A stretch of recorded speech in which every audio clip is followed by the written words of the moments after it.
UI అన్న cinema block buster చేస్తాం కానీ ఎందుకు చేస్తామో తెలియదు. సూపర్ హిట్ చేస్తాం ఎందుకు చేస్తామో తెలియదు. ఆల్ ఓవర్ ఇండస్ట్రీ హిట్ చేసా ఎందుకు చేస్తామో తెలియదు అన్న. యూఐ ఎందుకు చూస్తున్నామో తెలియదు, ఎందుకు హిట్ చేస్తామో తెలియదు అన్న. ఓవరాల్ గా సినిమా అయితే చాలా బాగుంది కానీ అర్థం కాకుండా ఉంటది. కానీ కరెక్ట్ కూర్చోండి అర్థమై ఉంటది.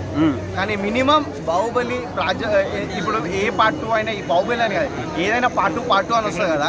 ఈ ఉపేంద్ర రియల్ స్టార్ ఉపేంద్ర సినిమాకి ఒకటే సినిమా కానీ పార్ట్ 2 పార్ట్ 3 పార్ట్ 4 చూసినా సినిమానే అన్న. ఒక్కసారి వినండి, కరెక్ట్ కూర్చోండి. సినిమాలో మేము చాలా మందికి ఏం అర్థం కాదు, నాకు అర్థమైంది. విలనిజం గాడు అంటే మనలో ఇన్నర్ ఫీలింగ్ ఉంటుంది కదా, రెండు రకాలు ఉంటుంది. మంచిది ఉంటుంది, చెడ్డగా ఉంటుంది. కానీ ఈ సొసైటీలో చెడ్డవాడిని ఎక్కువ నమ్ముతారు, మంచి వాళ్ళని చంపేస్తారని చెప్పి సినిమా పాయింట్ అన్న. అది నేను చెప్పడం రివీల్ తప్పు, బట్ ఓవరాల్ గా సినిమా అయితే అదే పాయింట్. ఇప్పుడు నేనైతే సూపర్ స్టార్ ఫీలింగ్ అయినా, ఎందుకంటే నేను యాజ్ అసిస్టెంట్ డైరెక్టర్ నేను వర్క్ చేస్తున్నా కాబట్టి, నాకైతే డైరెక్టర్ కాబట్టి ఆలోచిస్తుంటే నాకు దొరికింది ఇది. మనలాంటి ఇంకా కామన్ ఆడియన్స్ అయితే పిచ్చి లేచిపోతే బ్యాన్ లేచిపోతే అది కూడా చూపిస్తాడు.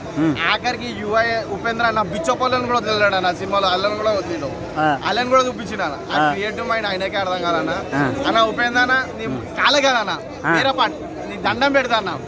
ఇంకొకటి అర్థం చేసుకోండి, నీ దేని చెప్తున్నా దండం పెడతాను, దానికే పెడతాను నేను. ఓవరాల్ హిట్ అయినా cinema block buster. Throughout movie engaging అనిపించిందా? త్రూఅవుట్ మూవీ ఒకటే మాట చెప్తున్నా, వేరే లెవెల్ ఉంటుంది. 4-5 టైం చూసినోడికి అయితే బా ఏం సినిమా రా ఆయన అంటాం. అంటే ఫస్ట్ టైం చూసినోడికి పిచ్చి లేచిపోయి రావాలన్న తప్పకుండా. ఎందుకంటే అర్థం అవుతారు, మినిమం పైసలు చదువుకున్న వాళ్ళకి అర్థమవుతుంది, డైలాగ్ ఉంటుంది, వాళ్ళకి అర్థమవుతుంది. కింది స్థాయికి అర్థం కాదు, కింది స్థాయి అదన్నది అన్న. మళ్ళీ కింది సాంగ్ చూపించింది మళ్ళీ అట్లా అంటాం మేము అని చెప్పి. ఓకే అన్న ఓవరాల్